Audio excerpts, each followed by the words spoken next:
हम आपसे सवाल करते हैं कि जब भगवान सब जगह है तो क्यों नहीं देखा? थोड़ा सा क्यों नहीं विचार किया कि ये है कौन? सिय राम मय सब जग जानी, करहूं प्रणाम जोरी जुग पानी। सबने भगवान को देखा है मैया। आपकी माता कौन है? भगवान। पिता कौन है आपके?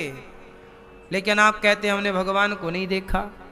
भाई माँ बाप ही तो भगवान है, पर कहाँ मानने को तैयार है ये मन कि माँ बाप भगवान है।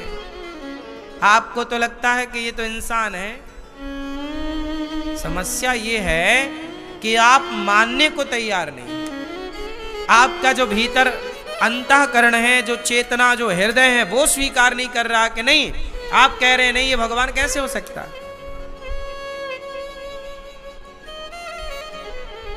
समस्या है। भगवान, आप जैसे मंदिर जाते हो, आपने भगवान को देखा? हाँ या ना? आपने भगवान को देखा? क्यों? आपने भगवान को देखा दादाजी? आपने भगवान को देखा? नहीं, नहीं देखा इन्होंने। आपने भगवान को देखा भैया? आप लोग मंदिर जाते हो, जाने के बाद भी कहते हो हमने भगवान को नहीं देखा। आप लोग कहते हो कि ये मूर्ति है, ये भगवान थोड़ी है। सुनो,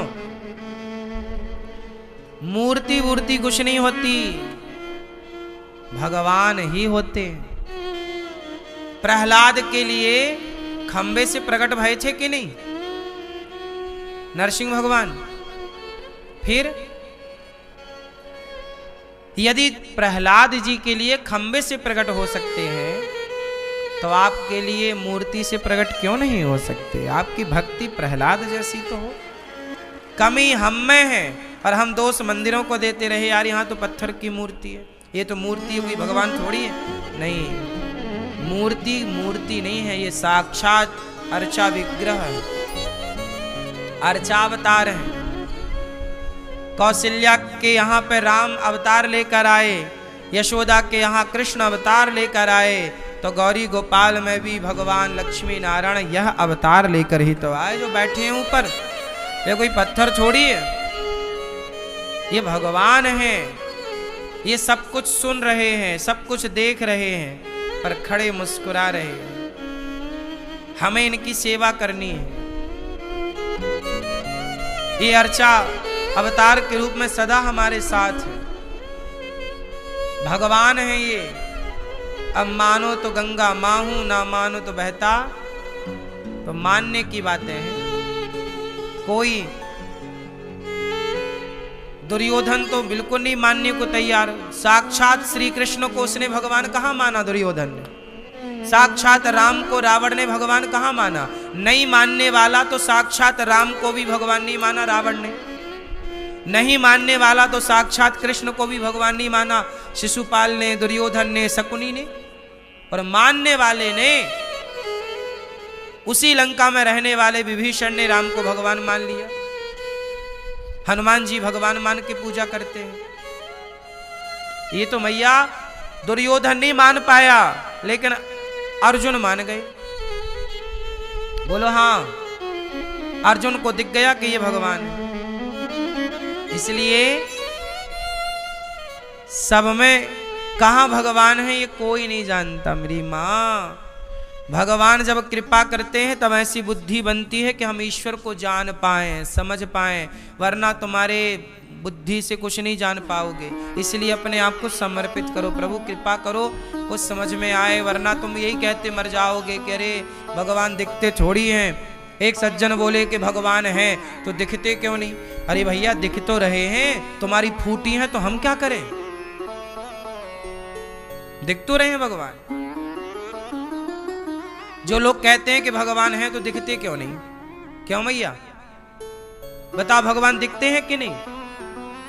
बोलो मेरी माँ, माँ दिख रही है कि नहीं? बोलो। पिता दिख रहा है कि नहीं? तो हमारे वेदों में क्या लिखा है? मातृदेवो भव, पितृदेवो भव। माँ बाप भगवान है। गुरुर् ब्रह्मा गुरुर् विष्णु। गुरु को भगवान कह रहे हैं कि भाई जो आपको भगवान तक पहुंचाए। भगवान मतलब ये है कि व्यक्ति भगवान नहीं है, व्यक्ति के भीतर भगवान है। अब आपको सबको उसी दृष्टि से देखना चाहिए कि सब भगवान है। नहीं समझ में आई? अब प्रश्न खड़ा हुआ कि सब भगवान हैं, तो फिर गधे की पूजा क्यों नहीं करते? कुत्ता की पूजा क्यों नहीं करते? सबकी पूजा करनी चाहिए। नहीं,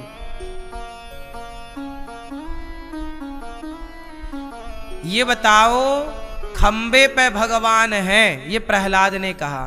तो प्रहलाद को तो दिख रहे थे, क्या हिरण्यकश्यपु को दिख रहे थे? बोलो। फिर तो भगवान सब में है, ये उनके लिए है जो उस कोटि का भक्त है। हमें गधे में भी ईश्वर का दर्शन हो जाए, इसमें क्या है? नामदेव जी को गधे में हुआ तो था, कुत्ते में हुआ था। कुत्ता रोटी लेके चला गया नामदेव जी की, रखी थी रोटी भोग लगाने के लिए, रोटी दबाया मुंह में, कुत्ता भागा। तो नामदेव जी घी की कटोरी लेके दौड़े, भैया भैया प्रभु जी सूखी रोटी मत खाओ, आपका दिया घी, आप घी है प्रभु, घी चुपड़ के खाओ। जब लोग बोले कि पागल हो गए हो, वो कुत्ता है, वो कुत्ते के लिए तुम भाग रहे हो कटोरी लेके घी की। अरे बोले तुम्हें कुत्ता दिख रहा है, हमारे को तो हमारे भगवान का ही दर्शन हो रहा है। ये भावना उनकी थी ना, अब ऐसी भावना तुम्हारी हो तो तुम्हें कुत्ता में भी ईश्वर नजर आ जाए। ये तो भाव की बात है। अब ये सबका भाव थोड़ी बन जाएगा, जिसका बन जाए वही तो फिर भक्तों की श्रेणी में चला जाता है, वही आनंद पाता है। यही भाव बनाने के लिए तो सत्संग करते हैं। सत्संग का मतलब क्या है? कि आपका दृष्टिकोण बदल जाए, ये बदल जाए कि सब में ईश्वर है। इतनी सी बात समझाने और समझने के लिए 4 वेद और 18 पुराण लिखे गए। जो व्यक्ति सब में ईश्वर को देखता हो, उसे फिर कौन सा वेद पुराण सुनने की जरूरत है? बताओ।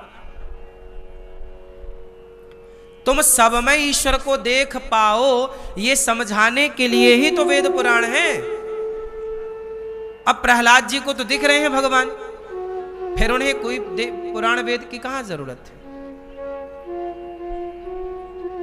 तुम चारों वेद पढ़ के, पुराण पढ़ के भी ईश्वर को कण-कण में नहीं देख पाए तो पढ़ना लिखना बेकार है। और नहीं पढ़ने वाला नामदेव भी देख ले तो उनका पढ़ना सार्थक है। दुर्योधन भी तो ज्ञानी था, कोई अनपढ़ थोड़ी था, पर नहीं जान पाया। रावण बड़ा विद्वान था, बताओ रावण से बड़ा विद्वान था? कहते इसके जैसा कोई विद्वान नहीं। वेद पढ़ाने ब्रह्मा जी आते हैं रावण के घर, शंकर जी खुद आते हैं अपना अभिषेक करवाने।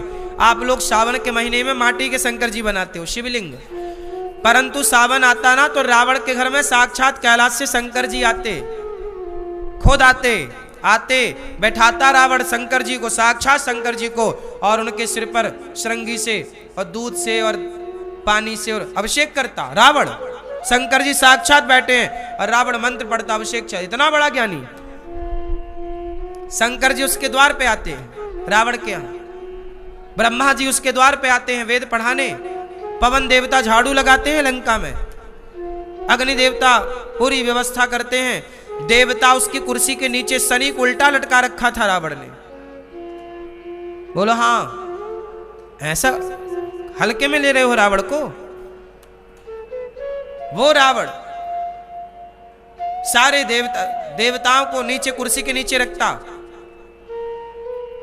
जो कुर्सी की 4 पाई होती है ना, 4 नहीं होते कुर्सी, चेयर में 4 पांव होते, तो जो शनि थे ना, शनि को 4 पाई कुर्सी के नीचे लिटाकर और छाती पे अपने कुर्सी की वो आगे का पांव रखता शनि के ऊपर। शनि महाराज दबे थे उसकी कुर्सी के नीचे। ऐसा रावण था। तुम्हें शनि महाराज बड़ा परेशान कर रहे हैं और रावण तो कुर्सी के नीचे लेटाए हैं। ऐसा रावण था, इतना बड़ा ज्ञानी। क्या नहीं जानता था रावण? कौन सा वेद नहीं जानता था, कौन सा पुराण नहीं जानता था? इतना बड़ा अर्थशास्त्री था कि सोने की लंका थी। भाई पैसा है मतलब बुद्धिमान तो था ही ना, सोने की लंका है। लेकिन वो रावण भी राम को नहीं जान पाया। वो रावण भी राम को, बोलो मेरी मां, वो रावण भी राम को नहीं जान पाया। सोचो। और उसी के लंका में रहने वाली एक त्रिजटा थी, त्रिजटा नाम राक्षसी एका राक्षसी थी, वो भी लंका में रहती थी, वो भी लंका की रोटियां खाती थी। लेकिन वो त्रिजटा जो कि बिल्कुल पढ़ी लिखी नहीं थी, रावण जितना कौन था, अनपढ़ थी, लेकिन वो त्रिजटा राम को जान गई, सीता को जान गई कि ये जगत जननी है। त्रिजटा सीता मैया के साथ अच्छा व्यवहार करती, वो जान गई कि ये सीता मैया त्रिजटा को माता कहती। लंका में एक त्रिजटा ही थी जो सीता मैया का दुख दर्द थोड़ा समझती थी और वो समझाती रहती थी। ये विभीषण की बेटी है, ये विभीषण की बेटी है। सपने बानर लंका जारी, जात उधान सेना सब मारी। ये त्रिजटा ही सपना सुना रही है कि सपने बानर लंका जारी, जात उधान सेना सब मारी। तो त्रिजटा महिला है, स्त्री है, कम पढ़ी लिखी है, लेकिन वो राम को जान गई, सीता को जान गई कि जगत जननी है, जगदम्बा है। और रावण इतना बड़ा ज्ञानी होके राम को नहीं जान पाया, कहता है तू तो वनवासी है। अब बताओ, जिन राम को, अरे और तो रावण की छोड़ो, शंकर जी की पत्नी, मैंने पहले दूसरे दिन कथा सुना दी आपको ये बात। शंकर जी की पत्नी माता सती राम की लीला पर संदेह खड़ा करती है कि ये राम नहीं हो सकते। अब बता, जिन्हें शंकर जी की पत्नी ना जान पाई सती, उन्हें भला हम और आप कितना जानेंगे मेरी मां। हम और आप तभी जान सकते हैं जब खुद राम दया करे, राम कृपा करे।